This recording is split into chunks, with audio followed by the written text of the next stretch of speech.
Sabta Parwa Profesor Muhammad Yamin, ada sejumlah hukum yang berlaku di era Hindu-Buddha. Beberapa di antaranya menjadi perundang-undangan Singasari dan Majapahit. Ini adalah wacana singkat kita kali ini.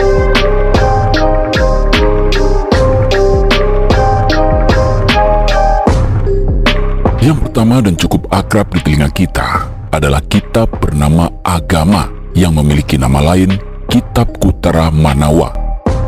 Dia adalah gabungan dari dua kitab hukum yang telah lama ada, yaitu Kitab Kutara karya Bregu dan Kitab Manawa karya Manu. Selain itu, masuk juga di dalamnya tatanan hukum yang telah berkembang secara turun-temurun dalam masyarakat kala itu.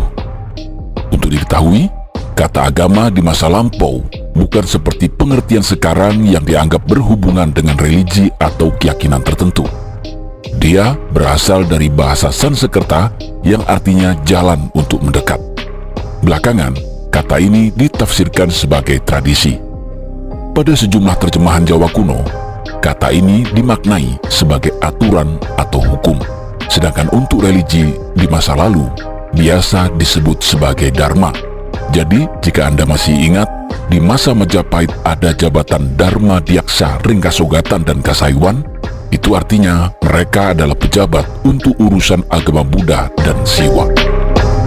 Tidak dapat dipungkiri bahwa Nusantara kala itu, khususnya Majapahit, mendapat pengaruh cukup kuat dari India, termasuk dalam hal Dharma Sastra. Berbagai pasal dari Kitab Perundang-undangan Agama adalah terjemahan dan saduran dari Kitab Perundang-undangan Manawa. Meski demikian, Profesor Dr. Slamet Mulyana dalam bukunya Perundang-undangan Majapahit berpendapat bahwa Raja Majapahit, yakni Raja Sanagara atau Hayam Wuruk, bukan sekedar mengetapkan begitu saja, namun membuat penyesuaian bahkan perubahan-perubahan sesuai keadaan. Kitab Agama Temuan Bali yang berbahasa Jawa kuno mengindikasikan bahwa kitab ini masih berasal dari masa kejayaan Majapahit dan bukan dari era akhir yang biasanya menggunakan bahasa Jawa era tengahan atau Madya. Agaknya, kitab ini jugalah yang disebut dalam Nagara Kertagama Pupuh 73 Larik Pertama, di mana dikatakan raja dalam menjalankan pengadilan tidak serampangan dan tetap mengikuti agama atau undang-undang. Sebagian besar isinya berkaitan dengan hukum pidana dan pengadilan. Dalam Kidung Sorandaka, kitab inilah yang digunakan untuk menuntut Sorandaka atau Lembu Sora atas kematian Kebo Anabrang dengan ancaman pidana mati. Meski kebanyakan berisi hukum pidana, namun kedapatan pula sejumlah hukum perdata di dalamnya. Isinya 275 pasal, meski di dalamnya ada pasal-pasal yang terlihat mirip satu sama lain. Saat pasal-pasal yang mirip ini dikumpulkan sebagai bahan perbandingan, ternyata masih menunjukkan perbedaan. Kadang perbedaan itu terletak pada perumusannya. Yang satu lebih panjang dari yang lain dan merupakan kelengkapan atau penjelasan kepada pasal yang sejenis. Selanjutnya adalah Kitab Adigama. Menurut Sabta Parwa Profesor Muhammad Yamin, kitab hukum ini disusun pada tahun 1323 Saka oleh Raja Majapahit. Tidak lain adalah Prabu Wikramawardhana yang memerintah dari tahun 1389 hingga 1429. Dalam kitab ini terdapat peraturan yang harus dijalankan oleh Patih Tuan Kanaka, Patih Majapahit, yang bertugas dari tahun 1413 hingga 1430. Secara umum, kitab Adigama memiliki banyak persamaan dengan Kutara Manawa dan sama-sama terlihat tua.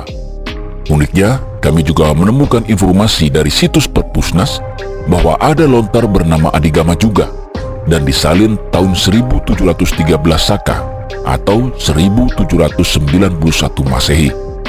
Menurut keterangan, naskah ini adalah naskah hukum Kerajaan Daha dan Majapahit karya Prabu Dandang Kendis. Kitab selanjutnya adalah Raja Patigundala. Dalam kitab ini terdapat peraturan yang membahas cara menjadi Yogiswara, Dewa Guru, Wiku, dan Kili, termasuk perbedaan antara Brahmana di Pulau Jawa dengan Brahmana dari tanah seberang. Kitab ini juga memuat informasi tentang Pancapatapan, seperti Pertiwi, Hapah, Teja, Bayu, dan Haksya. Pada bagian permulaan diseru nama-nama dewa dan Sri Maharaja Paduka Kertanagara, sehingga kitab ini kemungkinan mulai disusun sesudah tahun 1275. Menurut dugaan Profesor Yamin, kemungkinan kitab inilah juga yang dimaksud Prapanca dalam Nagara Kertagama Pupuh 81 karena ada penyebutan Patigundala di sana. Kitab Sewa Sasana merupakan manuskrip yang memuat garis-garis besar mengenai sasana atau peraturan-peraturan yang menjadi panutan bagi penganut Siwa. Kitab ini disebut dalam lontar Tantu Panggelaran dan juga dalam prasasti Sendang Kamal Magetan yang berhubungan dengan Kerajaan Medang. Pada waktu itu, Raja memberikan anugerah kepada Samgat Kanduruhan bernama Empu Burung. Dikatakan di sana, pemberian tanah dilaksanakan dengan memperhatikan kitab hukum Siwasasana atau Sang Hyang Siwasana. Isinya berkaitan dengan hak-hak pemuka agama Siwa terhadap raja. Jika benar wacana ini, maka bisa dikatakan kitab Siwasasana berusia cukup tua karena telah dikenal sejak era Medang hingga era akhir Majapahit atau masa penulisan Tantu Panggelaran. Selanjutnya adalah kitab Sarasa Muscaya. Kitab ini adalah kitab bunga rampai peraturan agama, termasuk peraturan tentang papit-tapitan, yaitu peraturan membuat pekarangan rumah, khususnya yang dikelilingi oleh sungai.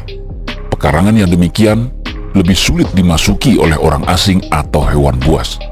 Sarasa Muscaya dikenal juga dengan nama Raja Niscaya. Menurut beberapa peneliti, buku ini termasuk dalam kelompok buku-buku hukum yang disusun pada masa Majapahit. Kitab Purwadigama merupakan hukum Hindu yang di Pulau Bali dikenal dengan sebutan Hukum Purwa Agama. Berdasarkan susunannya, kitab Purwadigama seakan-akan mirip dengan prasasti karena mencantumkan nama-nama pejabat pemerintahan, agama, kehakiman, hak raja, dan di bagian akhirnya dilengkapi dengan ucapan sumpah. Beberapa ahli menyimpulkan bahwa Purwadigama lebih merupakan buku aturan agama yang difungsikan sebagai panduan bagi para pemuka agama Siwa. Sedang di desa-desa, aturan adatlah yang berlaku.